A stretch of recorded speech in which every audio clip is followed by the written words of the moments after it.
back in the bed location, which is not bad. I just wanted to change things up a little bit, and I like this lighting a little better. I'm also not wearing any makeup because I didn't feel like it, and I've got a little something here that's kind of hard to cover up, so I just didn't bother. Today we're gonna, wow, this ice is loud. Today we're going to talk about auditions. Yay! Specifically, bad ones. I don't know why I feel awkward making this. Also, it feels like I've been a little out of practice with the talking part of vlogging. I'm gonna put this drink down because it's loud. I have only just started really auditioning professionally and regularly.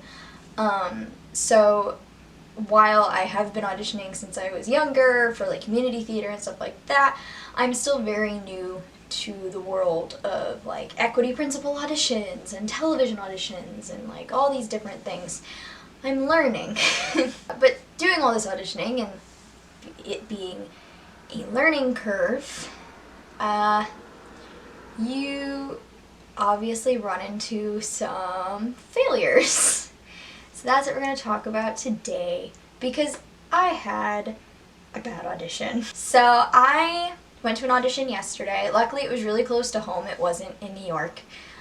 So I got up and I did, I put my makeup on, I had my outfit planned, and the thing was, I didn't find out about this audition until about 2 days beforehand, which really annoyed me because I'd actually kept my eye out for this particular audition because it was a theater company near me that I was waiting to announce its season, and it finally did, and if I hadn't checked that day on Backstage, I wouldn't have seen it and I would have missed it because there was a particular show they were doing that I really wanted to get in, and so I was like, oh good, I found out, I gotta get together all my audition materials and pick the perfect song and all this stuff.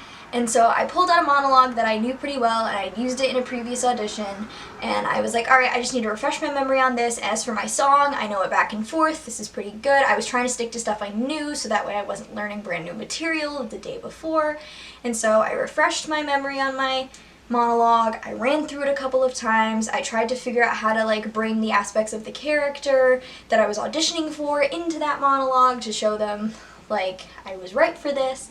I was like, cool, awesome. I already know how to get to the theater because I know where it is. I already know how to get to all these things. I know the drill. I know what's happening. Cool. I wasn't super anxious. I got to the city. I went and had breakfast. I was super chill. I was like, I'll head over around 8:30 because it starts at 9. That way at least I'll get a decent spot in line. And it wasn't being run under equity protocol, which meant that it really was first come first serve. It wasn't equity goes first, then AMC, then non-equity. It wasn't anything like that. So I hang out for a bit, and then I decide to walk over to the theater where they're holding the auditions because the offices are upstairs. And I get there, and the place has been under renovation for about a year now. And I knew this beforehand. I knew that their actual performances were at a different space.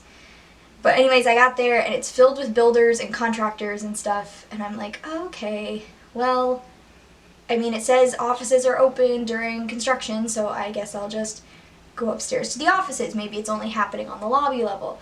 And so I go over to the elevator, and I hit the button to go up to the 3rd floor, and it opens up, and it's filled with building stuff. Like, it's just, you can't get in the elevator. And I was like, okay, I guess that's not helping me.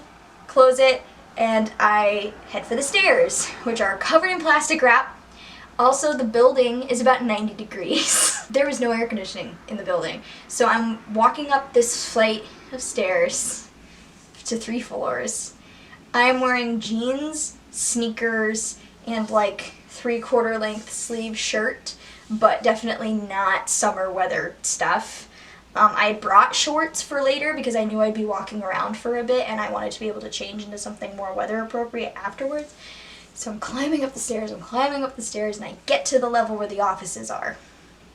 There are more contractors up there walking around, vacuuming, doing other things, and I'm wandering around. There's no sign, there's no sign-in sheet, there's nothing. And I'm like, I really hope I'm in the right place, because last time this happened I had showed up to the place way too early, but it's a half hour before call starts and I'm very confused. And so I'm wandering around and I was thinking about just like heading back outside and waiting around for someone to walk in, and I find the restrooms and I hear voices inside and I meet a nice little girl and her mom who are also here for the auditions. So the two of us kind of band together and hang out a little bit and wait for somebody to show up. Eventually, someone does show up. She sets up a sign-in sheet. She starts putting signs up. Other assistant people come in and they start setting things up, and I'm like, okay, I'm in the right place. Cool. Also, I'm the second one here, which means I'm second on the call sheet. Super, super cool. I was like, great, I'm gonna be in and out. I'll be back home before the afternoon. I'll have the rest of the day to myself. This is gonna be great. This is awesome. And so all of a sudden I'm feeling much more confident, feeling really good, and oh, it's really relaxed protocol, so I don't feel as much pressure, and I feel really good about this. So I sign in, I put all my contact info in, and I take my binder out, and I briefly go through my monologue again, because I'm running through it in my head, and there was one line I was getting stuck on, and I was looking at it, and I was like, oh, okay, that's it. Other people start coming in. There was maybe about 6 of us by the time they started auditions. And so I'm sitting there and I'm waiting and I know I'm second. And so they call the girl in, the little girl. She goes in and you can kind of hear them through the door, and she's singing and they're talking to her, and I don't really know what they're saying to her. But she's in there for a little while and I'm like, okay. And I'm sitting and I'm listening to the conversation next to me, and I'm like, this is fine, this is chill, everyone's nice and friendly, and it's really casual, and it's kind of relaxed because of the building and everything, and just hanging out. I'm like, okay, it's fine. Then I hear the door start to open, and I'm mentally prepared. I'm like, they're gonna call my name next. They call my name. I go in with my binder and my headshots, and I show up, and we kind of have a little banter back and forth. My headshots were marking my place in my music because I'd forgotten to stick a sticky note there, which is what I normally do. So I had an awkward moment trying to find my place in my binder again. I give my binder to the pianist, and I try to, clap out, for lack of a better term, clap out a rhythm for my song, thinking I've got it right. I am not well versed in music theory at all. Everything I learn is by ear, and I don't have a voice teacher I work with regularly, not anymore. So I was a little bit nervous, but I was like, okay, well, last time I counted it out for them, they seemed to get it, so this will be fine. And so I asked them, do you have a preference for what I start with? And they said, nope, whatever you're comfortable with. And I said, okay, my first song is, I sang Everything Else from Next to Normal because it was a contemporary show. And I nodded to the guy and I sang, and I was singing, and I didn't feel focused. I didn't feel like I was in the song. I didn't feel like I was connected. I didn't feel like I was giving my best, because when I know I'm connecting with a song and giving a really good performance, there's a different feeling I get. I feel just very everything clicks, and there's a very different feeling. And I was singing this, and for some reason I felt either one step ahead or behind the pianist, and I just felt off, and I kept going, and I sang, and I finished my cut of my song, which felt weirdly abrupt. I thought I'd made a good cut because I'd used this cut before, and then when I sang it and it cut off, it felt too abrupt and it was a bad cut. And I was like, uh-oh, that didn't feel right. And so then I was like, all right, I'm gonna do my monologue, and I did something from This Is Our Youth. I don't care if that's basic as hell. I don't read plays. This is all gonna sound very bad, I don't commit to my art.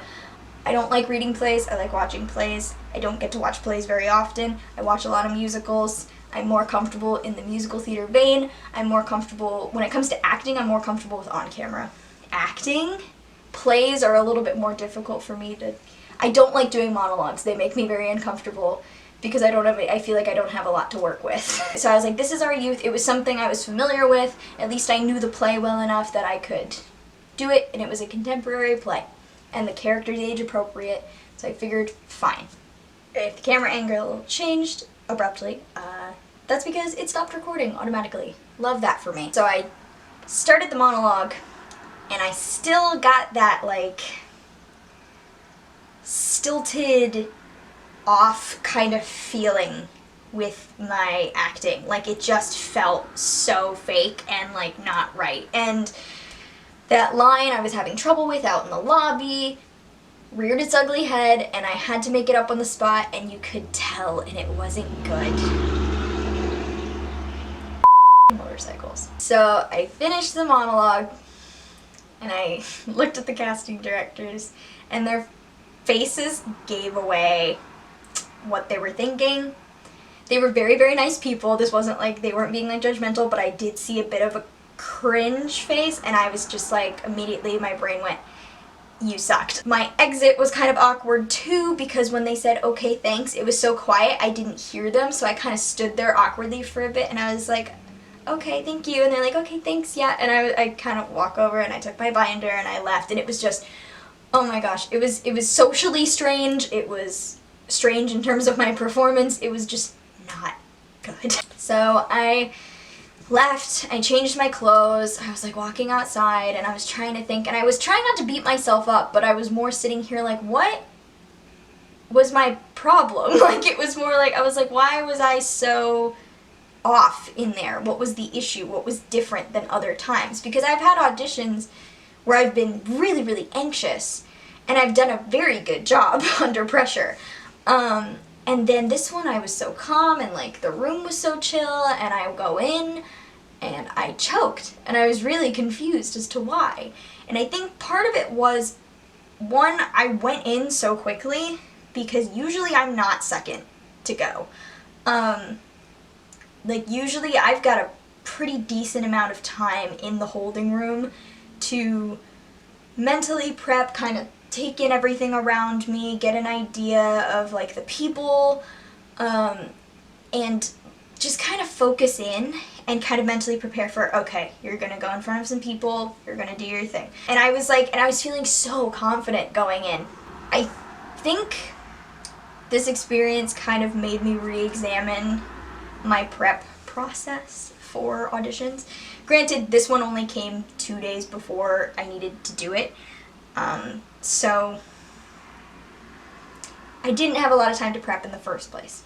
It also kind of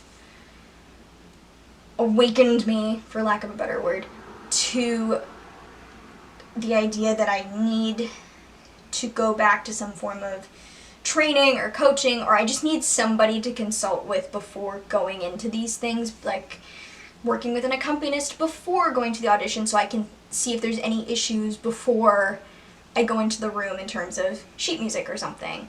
And my nose is itchy. And, or maybe like really go in on my monologue and really break it down and really do the work on it rather than just refreshing my memory and making sure I can still do it. Because it definitely felt a little bit like, not necessarily flying by the seat of my pants, but it felt almost like half-assed, and I wasn't pleased with what I did. So if you have any bad audition stories, please tell me down below. I'd love to hear them. Misery loves company. Also down below is all of my social media and stuff, if you want to follow me on those. Instagram is the best place to get information on videos and things, like if something's going to be late, or if I'm posting on a different day, or something's going to be different, that's the place to look. So yeah, share your audition stories, follow me on Instagram, and I will see you next week.